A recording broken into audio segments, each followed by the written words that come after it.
According to modern folklore, a vampire is an undead being who rises from the grave and feeds on the blood of living creatures.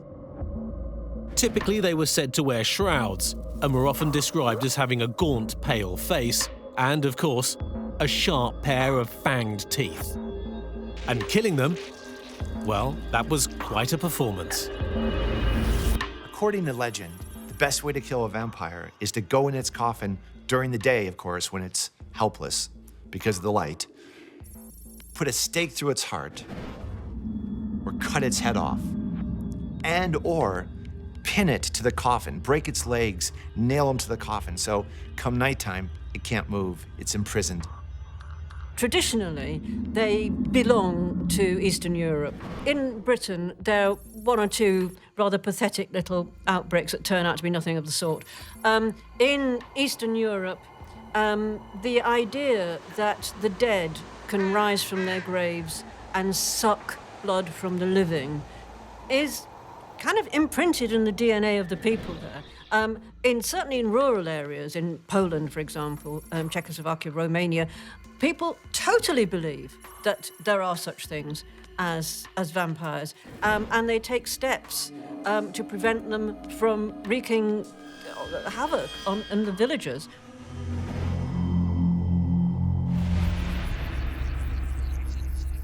The vampire graves bring to light the fact that the belief in the existence of vampires was dead serious. Today it's fiction. We enjoy a good vampire movie, and every year we get a new one. We think they're funny, we think they're sexy, we think they're romantic, but these were real. These were things that people feared, and these vampire graves serve as testament to that. In modern fiction, vampires are depicted as suave, charismatic men and women. The most famous of which, of course, was Count Dracula. Curiously, there are self-confessed vampires still living in the world today. And they're not rampaging through the Carpathian Mountains in Eastern Europe. They live in Slough, in the west of London. And their names? Arrow Draven and Leah Benninghoff.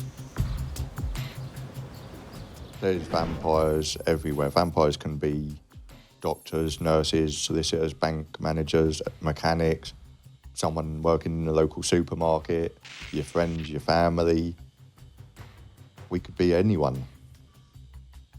When I first saw that he was a vampire, it was very interesting. I was like, okay, didn't know there was actually proper real vampires out there. I've always hoped there was. And to finally meet one was actually very interesting, to finally get to know what it really is and everything, what the lifestyle's like and everything like that. I wasn't concerned about anyone having bad thoughts about me turning Leah, because the only thing that was of concern to me was what Leah wanted. She wanted me to turn her.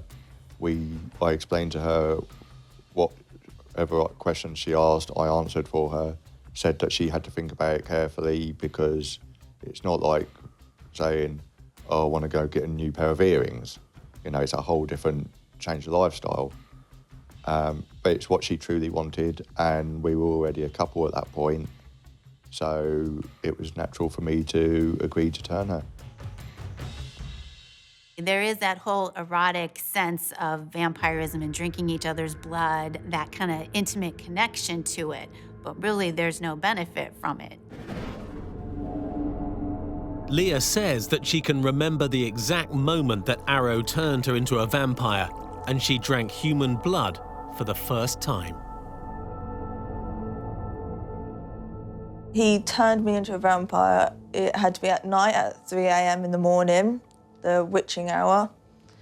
And really it all consisted of, he drank my blood and then I drank his blood.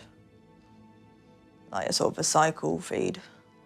The vampire culture has people we class as donors, who are people who willingly allow us to feed from them.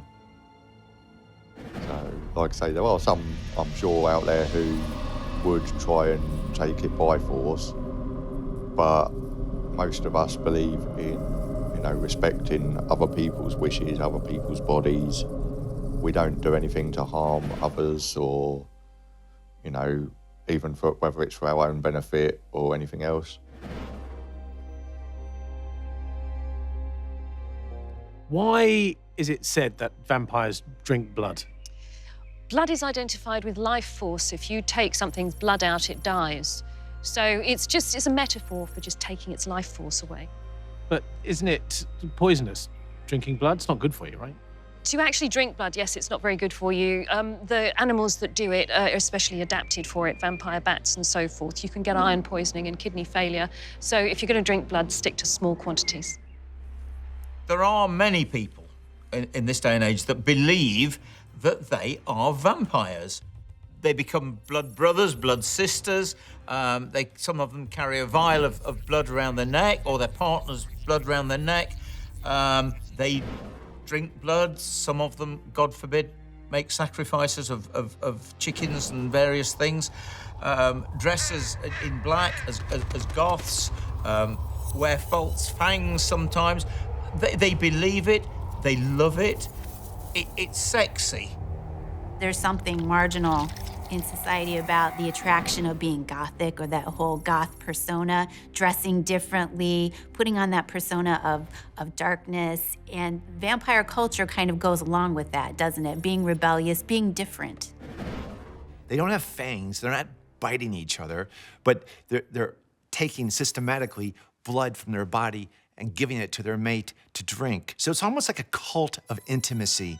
They sleep during the day, they're out at night, they live the entire vampire lifestyle, at least as closely as they can.